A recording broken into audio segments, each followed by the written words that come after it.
Now let's discuss our featured story of the day. The headline reads, $1 million Bitcoin price incoming very soon, predicts Bitcoin veteran Samson Mow. Here's his timeline on when we can anticipate a 7-figure Bitcoin price action. Here we go. The CEO of Bitcoin-focused tech firm Jan3, Samson Mow, is predicting the Bitcoin can reach that 7-figure Bitcoin price. Mow says in an appearance on What Bitcoin Did pod that the flagship crypto asset can go up 1,264% from the current level over the next couple of months. Quoting him here, I think this year we're going to hit $1 million per coin, if not this year, next year, but it is coming very soon. Let me know if you agree or disagree with Samson Mow. And according to the Jan3 CEO, the existing market conditions are informing his bullish thesis for Bitcoin, as he shares here. The whole setup we have right now is perfect for a run-up. You have demand far outstripping supply, and supply is about to be cut.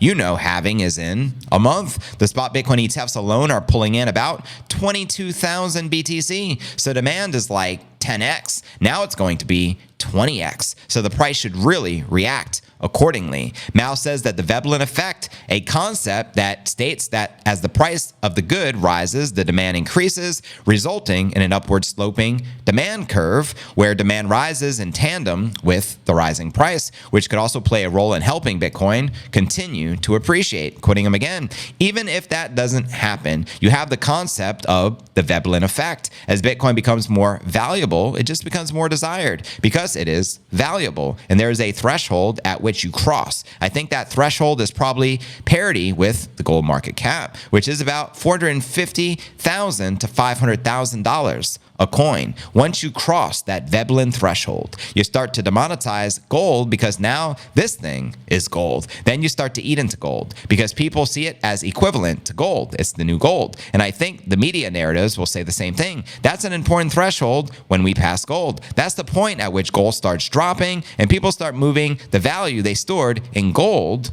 into Bitcoin. Tell him. And to watch the interview he recently did on the What Bitcoin podcast with Peter McCormick, check the show notes below the video in the description. But I want to know your thoughts, family. Will Bitcoin eat away at gold's market cap? What's the gold market cap right now? Can someone look it up? I'm going to guesstimate probably in the $14 trillion level. Let me know. Right now, the Bitcoin market cap is a modest, 1.3 trillion. That means we're going to do another 10x to battle gold. And I think the battle will be pretty triumphant as far as a victory because gold is ultimately the poor man's Bitcoin.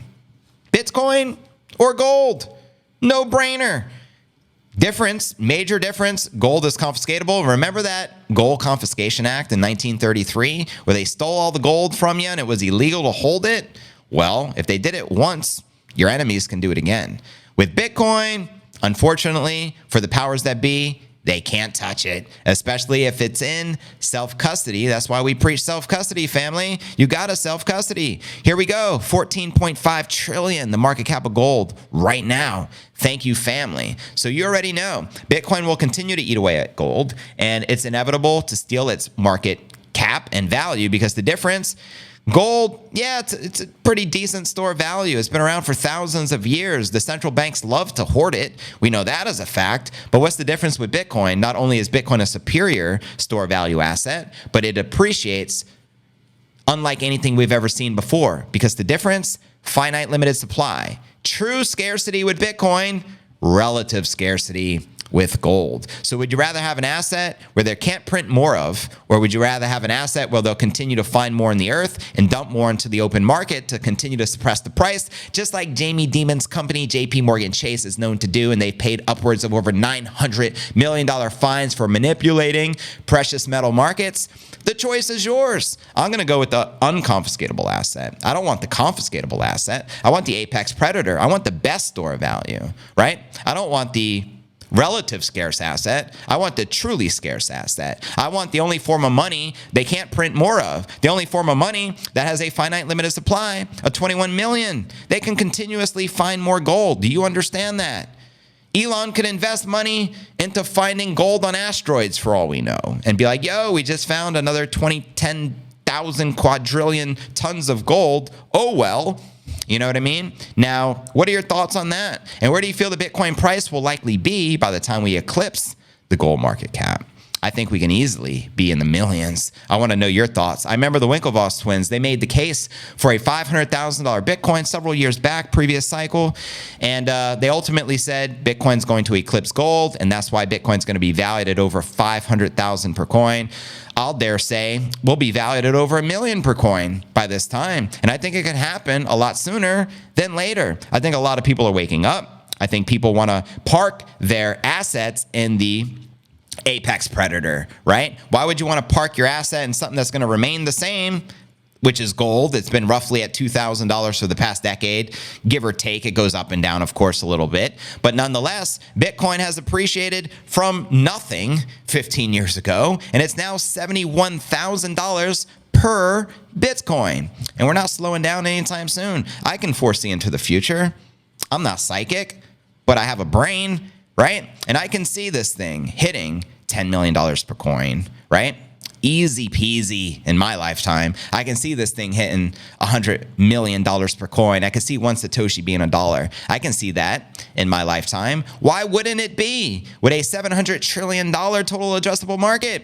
It's the only asset commodity that, number one, right? Finite limited supply.